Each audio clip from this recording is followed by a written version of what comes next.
In the autumn of 1848, a discovery was made by construction workers in Salem, Massachusetts, that would haunt the town for generations. A discovery made as they began demolishing the abandoned St. Mary's Academy for young ladies. Sealed in a lead-lined box, hidden beneath the Academy's chapel floorboards, were 47 small leather journals. And each bore the name of a different girl. The pages contained detailed accounts of unspeakable horrors. Yet what terrified investigators most were the meticulously kept client records, listing names that read like a who's who of New England's political elite. Immediately, the Commonwealth of Massachusetts sealed the findings, claiming public safety concerns. And to this day, those records remain classified. What I'm about to tell you comes from testimonies never meant to see the light of day. From documents that powerful families tried desperately to bury, and from the dying confession of a woman who carried these secrets for 60 years. If you seek the truth behind America's darkest secrets, if you aren't afraid to peer into the shadows of our nation's past, then this story is for you. But I must warn you, what happened at St. Mary's Academy challenges everything we thought we knew about respectability, power, and innocence. Before we descend into this abyss of human corruption, hit that subscribe button if you're brave enough to uncover the mysteries others dare not tell. And let me know in the comments what state you're listening from, because this horror could have happened anywhere. Now, let me take you back to a time when evil wore the mask of virtue. Video, montage of painted portraits of stern-looking 19th-century men and women, images of old Salem streets, a church. Narrator. Salem, Massachusetts in 1811 was a city still haunted by its infamous past, yet determined to reinvent itself as a beacon of moral righteousness. An indelible stain had been left by the witch trials of 1692, and by the early 19th century, Salem's leading families were desperately seeking ways to restore their town's standing. It was into this atmosphere of redemption that the Fairfax family arrived, carrying with them a vision that would captivate the town's elite. A woman of remarkable presence was Victoria Fairfax, tall, elegant, with steel-grey eyes that seemed to peer directly into one's soul. Born to wealth, the finest education had been received by her. Widowed at 32 with a substantial inheritance, she possessed a burning desire to dedicate her life to the moral elevation of young womanhood. Her vision? The St. Mary's Academy for young ladies.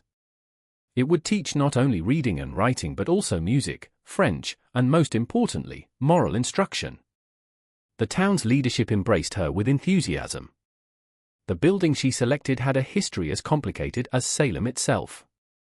The imposing Georgian mansion on Beacon Hill was whispered to be cursed. 3 families had fled, citing strange sounds and an oppressive atmosphere. But no fear was shown by Victoria Fairfax.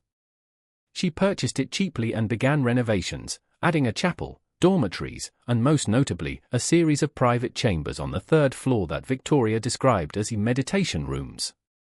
Joining her were 2 family members. Evangeline Fairfax, her younger sister, a delicate woman with a beautiful singing voice and trembling hands. And Bartholomew Fairfax, her brother-in-law, a gaunt, traveling preacher whose sermons on the vulnerability of young women were legendary throughout the region. The Academy opened with great fanfare in September 1811. Victoria's opening address spoke of a sanctuary of learning, protected from the world's corrupting influences. The first students were a carefully selected group. Some from wealthy families who paid a substantial tuition. But more than half were charity cases, orphans and daughters of the impoverished, accepted without charge as a demonstration of Christian charity. Among them was 14-year-old Margaret Sullivan, a bright-spirited Irish orphan with sparkling green eyes. There was 15-year-old Priscilla Morse, a quiet, serious girl who loved to read. And 13-year-old Hannah Whitmore, perhaps the most tragic, a pale girl from the poorhouse. These girls entered St. Mary's with hearts full of hope and gratitude.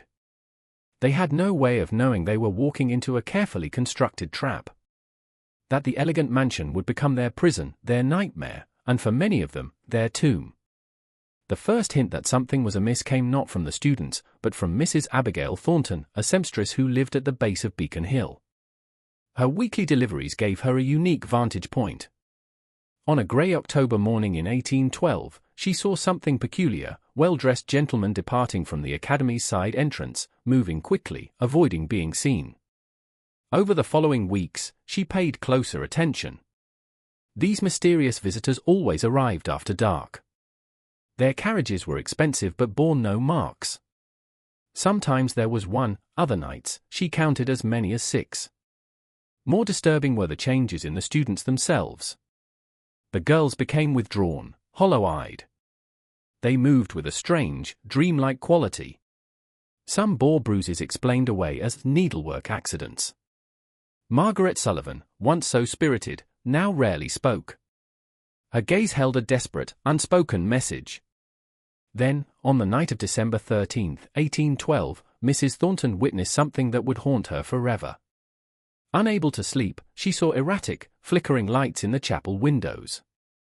And then she heard it, unmistakable, human screams of agony or terror, echoing through the silent night.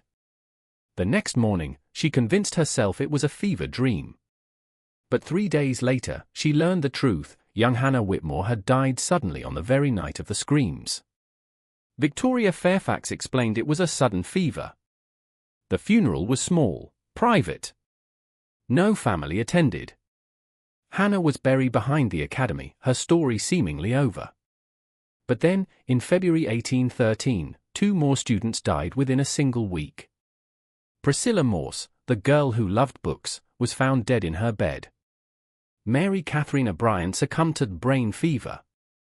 The official cause? Natural causes, certified by the Academy's physician, who was also Dr. Edmund Fairfax, Victoria's cousin. Mrs. Thornton was torn. She was just a seamstress. Who would believe her against Salem's most prestigious academy? The facade was perfect. But she knew, in her bones, that something terrible was happening on Beacon Hill. By the spring of 1813, a strange quiet had settled over St. Mary's. The deaths had cast a pall, but life continued with a chilling routine. Victoria Fairfax adapted with remarkable composure, speaking to the girls about spiritual trials and the necessity of absolute obedience. The surviving students had learned to conceal their emotions. But beneath the surface, one mind remained sharp and observant: Margaret Sullivan. She noticed the patterns. Certain students were selected for special instruction in the third-floor chambers. These sessions happened at night, after the mysterious carriages arrived. The girls who returned were listless, dreamlike. They developed tremors, lost their appetites. Dr. Fairfax called it spiritual sensitivity. Margaret saw it as poisoning. The Academy's routine was a weapon of isolation and exhaustion. But despite this, an underground network of communication formed among the students. Margaret became its leader. Through whispered conversations and coded glances, a horrifying picture emerged. That special instruction involved a strange-tasting tea that caused dizziness. The girls were dressed in white shrouds. They participated in ceremonies with candles, incense, and prayers in unknown languages. And there were the gentlemen, prosperous, refined men who watched with a predatory hunger. Margaret realized the truth: St. Mary's was not a school. It was a procurement operation, breaking down young women for the entertainment of the powerful. The education was a facade. The deaths were not accidents, they were the disposal of used and damaged goods. She saw the same symptoms beginning in herself. But Margaret Sullivan had not survived this long to surrender. She began to formulate a desperate plan. The opportunity came in September 1813, with the arrival of Miss Constance Hartwell, a new instructor from a progressive Boston seminary. She was intelligent, idealistic, and she immediately noticed things were wrong. The students were intelligent but passive, their curiosity crushed. They were pale, listless, and complained of cloudy minds. When she innocently asked about the third floor, Victoria Fairfax firmly declared it off-limits. Then, on a rainy November night, Constance discovered Margaret Sullivan, dressed in a white gown, listening at the side entrance. Their eyes met in a moment of mutual recognition. The next day, Margaret shared her story. What she revealed shattered Constance's world. The special instruction, the poison, the deaths, the powerful clients. "They're not just killing us, Miss Hartwell," Margaret concluded, her voice steady. "They're destroying us first, and then they use us until we die." They formed an alliance. Using Constance's access and Margaret's lockpicking skills, they uncovered the evidence. Coded ledgers treated girls as inventory. Chilling correspondence discussed preparation and client preferences with clinical detachment. They had the proof. But the pressure was building. Another student, Elizabeth Morrison, died suddenly, showing no prior signs of illness. The Fairfaxes were growing suspicious. Constance knew they needed eyewitness evidence. On February 8, 1814, she made the most dangerous decision of her life. She hid in a storage closet on the 3rd floor to witness a special instruction session. What she saw through the ventilation grate was a vision from hell. The Fairfaxes in ceremonial robes. The drugged, compliant girls in white shrouds. The clients, men she recognized as pillars of the community, participating in a blasphemous, abusive ritual orchestrated by Victoria herself. She had her evidence. But she also had despair. The network was too powerful. They would be pitting their word against the most respected men in New England. The game of cat and mouse was entering its final phase, and the stakes were their lives. The end began on February 14, 1814. A summons from Victoria. We have urgent matters to discuss. In Victoria's office, the facade was gone. Victoria revealed she had known about their investigation all along. They had been allowed to gather evidence as a test of security. And then, the ultimate blow, Bartholomew announced that Margaret had been most cooperative, that she had betrayed everything. As Constance faced certain death, commotion erupted. The door burst open. State constables filled the room. And behind them stood Margaret Sullivan, her eyes blazing, very much alive. Her betrayal had been a ruse. She had played broken, gained their trust, and then slipped out to the authorities with names, dates, and the promise of arresting prominent men on the scene that very night. Her courage had galvanized them into action. The empire crumbled. The constables seized the records. Mrs. Thornton's detailed observations provided crucial corroboration. The trial that followed was sensational, exposing corruption to the highest levels. Victoria and Bartholomew Fairfax were sentenced to death by hanging. Dr. Edmund Fairfax received 20 years in prison. Evangeline, it was discovered, had been drugged into mental incompetence for a decade. Margaret Sullivan used her fame to establish a legitimate school for disadvantaged girls. Constance Hartwell returned to Boston and became a lifelong advocate for educational reform.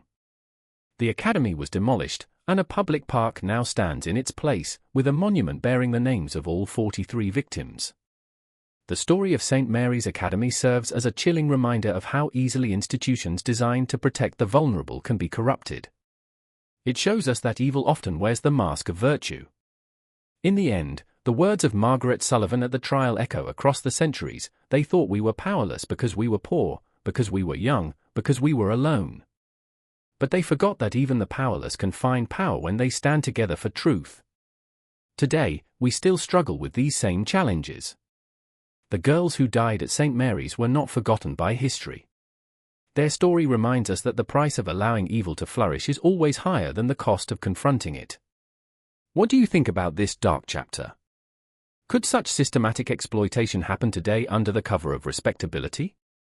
Share your thoughts in the comments below. If this investigation into America's hidden past resonated with you, hit that like button and subscribe for more stories that reveal the secrets others would prefer to keep buried.